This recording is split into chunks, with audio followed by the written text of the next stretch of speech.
Hey everyone, it is Shannon, and I'm here today to do the mid-year book freakout tag, and I'm excited to do this. It's funny. This is a tag that I didn't quite realize was such a tradition to do on an annual basis, until I think last year when I saw people were like so excited about doing it again, and I was like, oh, it's like an annual thing, and then I started seeing them posted today and this weekend and even earlier in June, and I was like, so now it's time. Now it is time to do this. So I am joining in on that. I do like to wait till the end of June though, because I like to have all of my stats, and and a lot of these I pick just by number, like in terms of what was the highest, what was the lowest. Some of them are subjective, but some of them are just like, okay, what's the highest rated book for that? And then I'm like, boom. And so that's how some of the answers are going to happen. So if you would like to do the tag yourself, I will leave the questions down below and the original tag creators and their videos. And so here we go with the questions.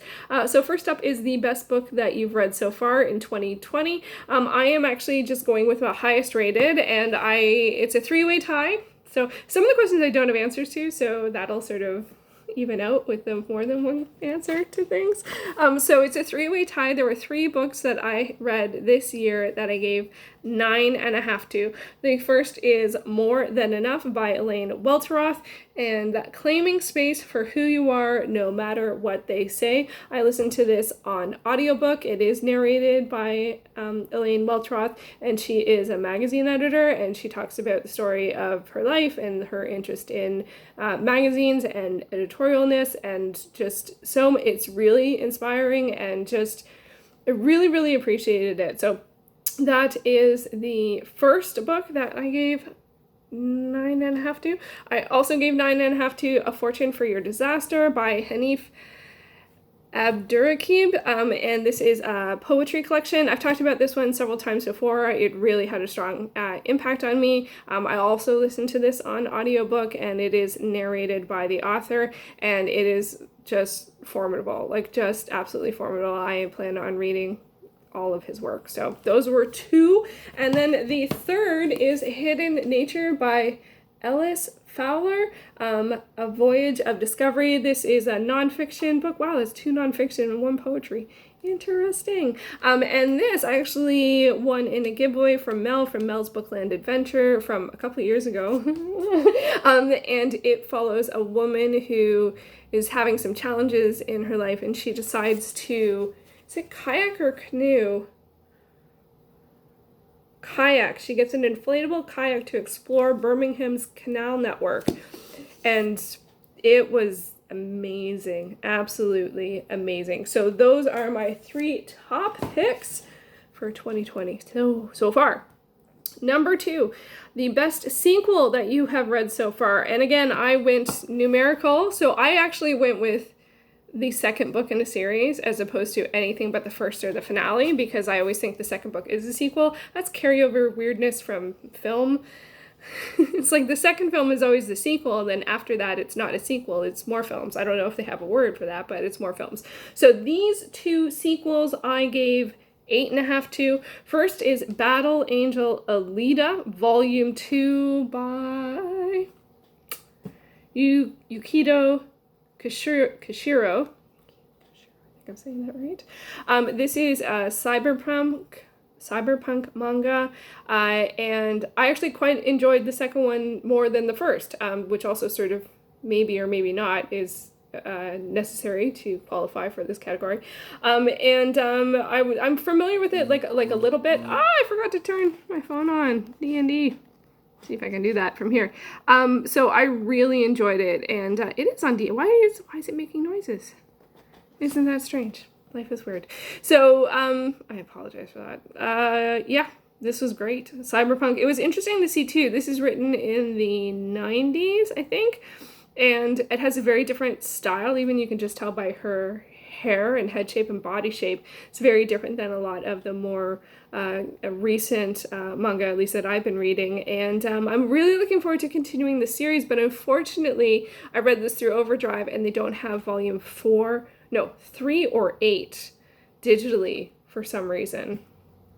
They have 1, 2, 4, 5, 6, 7, and 9, but not 3 and 8. So I am stalled at 3. I think it's on Kindle Unlimited, so I might try Kindle Unlimited to read like all the Kindle Unlimited things that are only available that way. So we'll see how that goes. So yeah, so that is one of my favorite sequels. My other favorite sequel, and I am still struggling with figuring out, because technically it means this is my favorite of the series, but I don't think that that's actually true. But according to my ratings on my spreadsheet, Gemina, the second book in the Illuminate Files by Amy Kaufman and Jay Kristoff, also gave it an 8.5, and I rated it the highest out of the series, which I'm still struggling with because I don't feel like it's my favorite. There were things that I liked about it, but there were also things that I didn't like about it.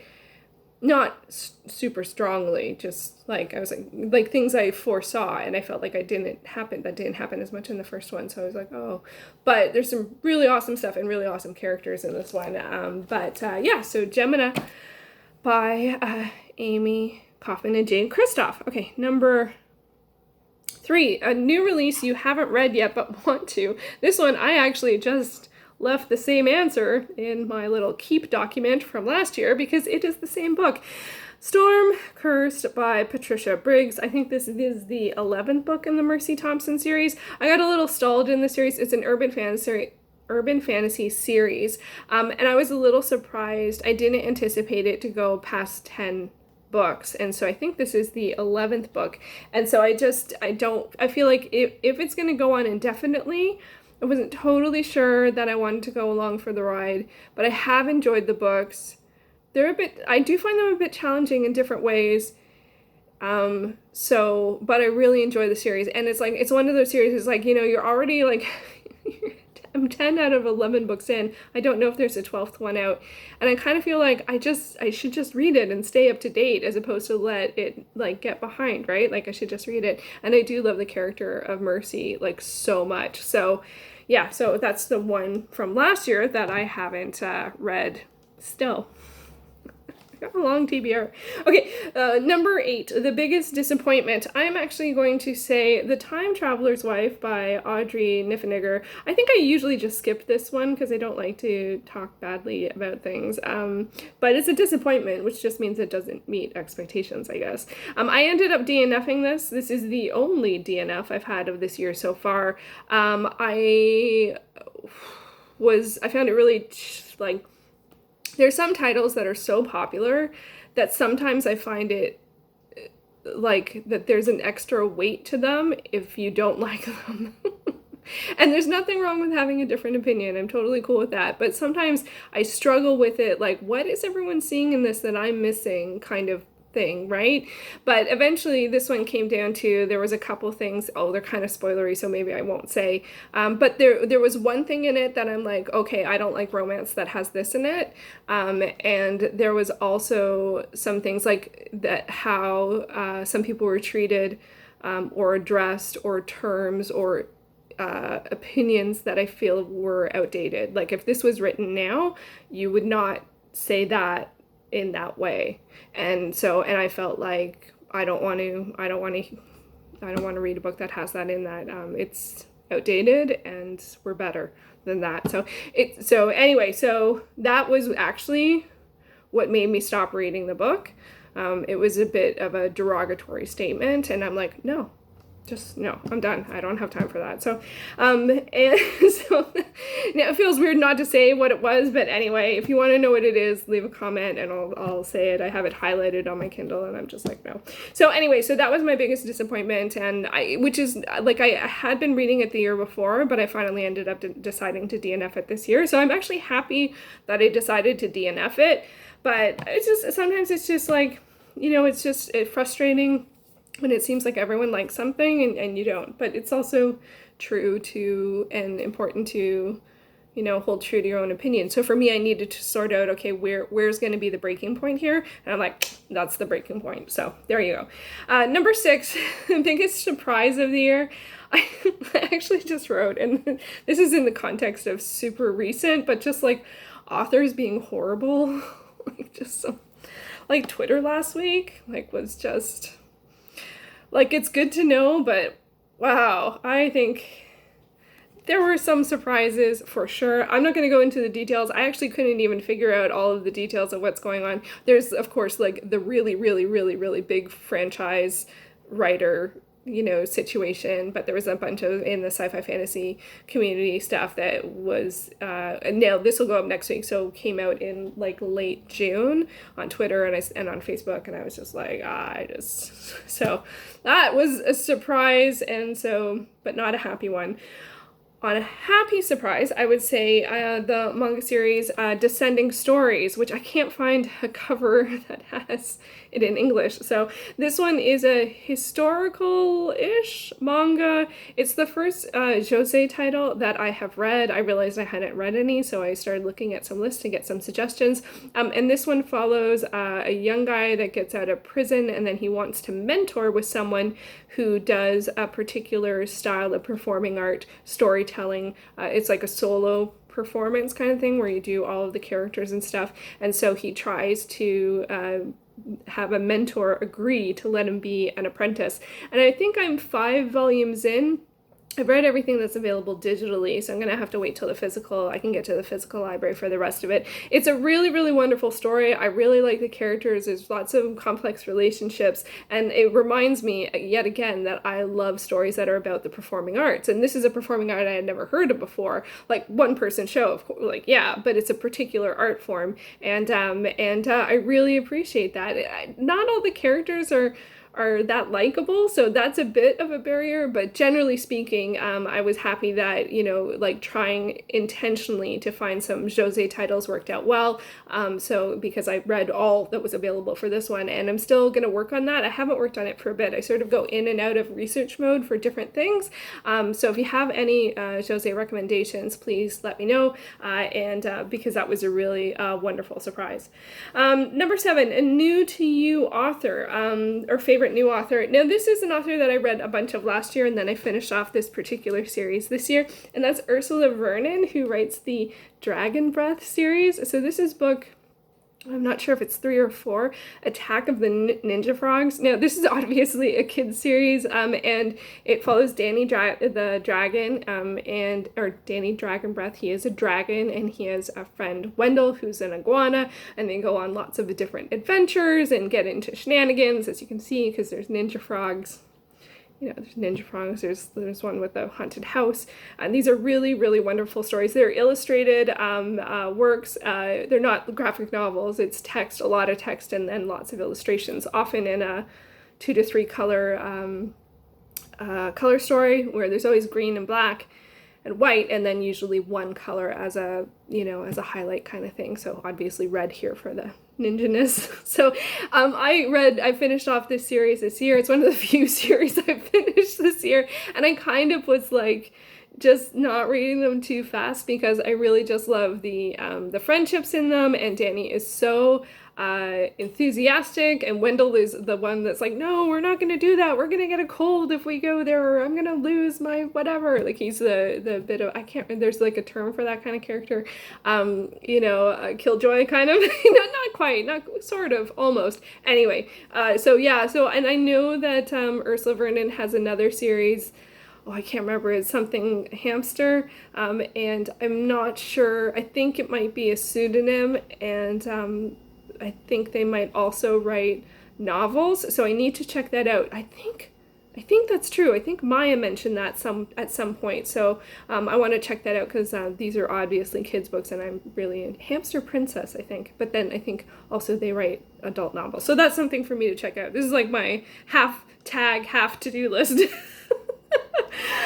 Question number 8 is your favorite fictional crush. I don't usually answer this one, and I don't, like, it's not how I engage with books, but I will say that and I'm not going to say the book because it's a spoiler. I'm not actually going to say what it is, but there was one book, a romance novel, an older romance novel that I read, that there was a shapeshifter character, and I did not know that it just felt like normal romance, like not paranormal romance, and it was to an animal that I have never seen a shapeshifter character for before. So for me, it's kind of like that character, even though the character is a human. I didn't really like the character that much, but I'm just like, that was my favorite. So that's more a favorite character. Not really, but I don't know. I guess because it's a romance, I guess you feel like it's a crush type thing.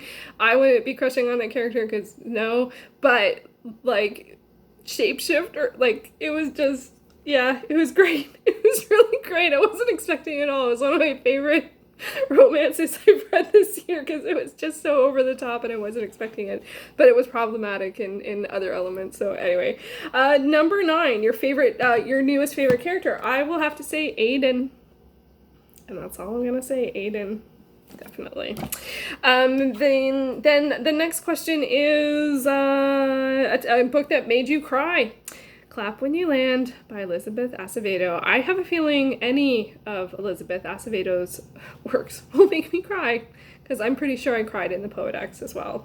So if you need to cry, oh my god, I was a mess. I listened to it on audiobook. I was chopping vegetables. I was just like, ah. Number 11, a book that made you happy. Okay, this might be a bit of a weird one, or maybe not. The Vikings at Helgeland by Ibsen. This is a play. It is sort of like a folk, I can't remember, there is a term for it.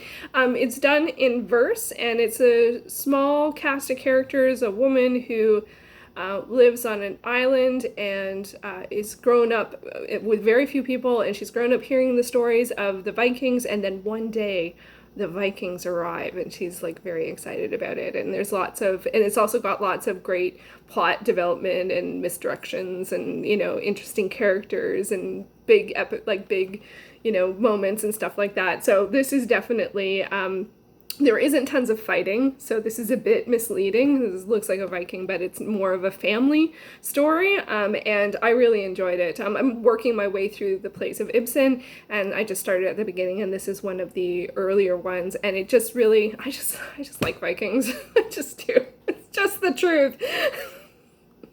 What can you do? Number 12, the most beautiful book that you bought so far. I haven't bought a lot of books this year, so but I love Making Comics by Linda Berry. It's pretty similar to composition. It's got so many interesting things to look at, both exercises as well as, like, I don't even know what that is. Like, I don't even know. But I just love her work. Like, seriously, what is that?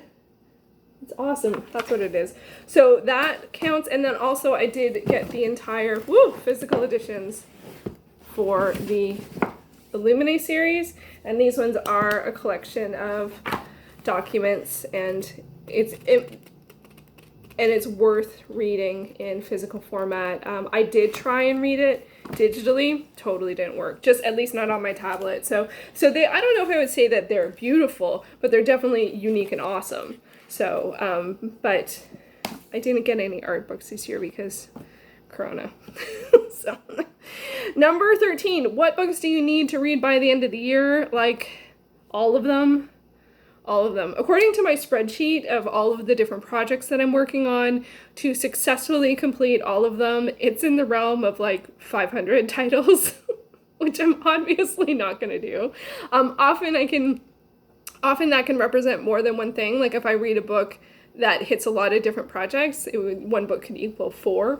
But even if every book equaled 4, that'd be 125 books. So I don't actually anticipate reading all of them. I always overshoot. And so there's no particular book that I feel like I need to read by the end of the year. All of my projects are, things that I am actively working towards, but especially in the past little while, some of my priorities have shifted. So, so some things will drop down and some things will come forward. And almost always in the summer, I decide to do a new project. So it'll just grow. So I don't, anything's fine. All reading counts. I'm trying, although I love having projects, I don't, if I decide to take months off of reading, that's also fine too. I don't feel like it, I don't think there's one particular book or one particular thing that I need to read. I think I just want to keep reading, and I might actually want to be a little more critical on what I'm reading, which might actually decrease my reading, which I don't actually want to actively do, but might be worth it. So yeah, if I could reframe that question, I think it would be, maybe there's some books that I shouldn't read. I don't know, because this year is just not going as expected, and in so many different ways.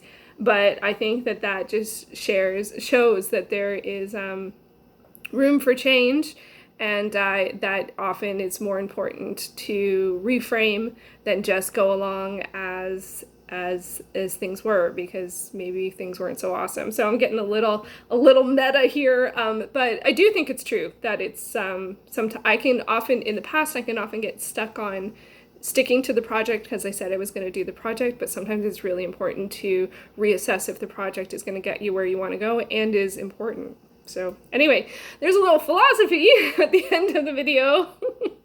Let me know if you have done this tag. I would love to see your answers. And here's to some good change in the rest of the year, and because I think that would be a wonderful thing, and we can do it. So let's do that. Okay, thank you so much for watching.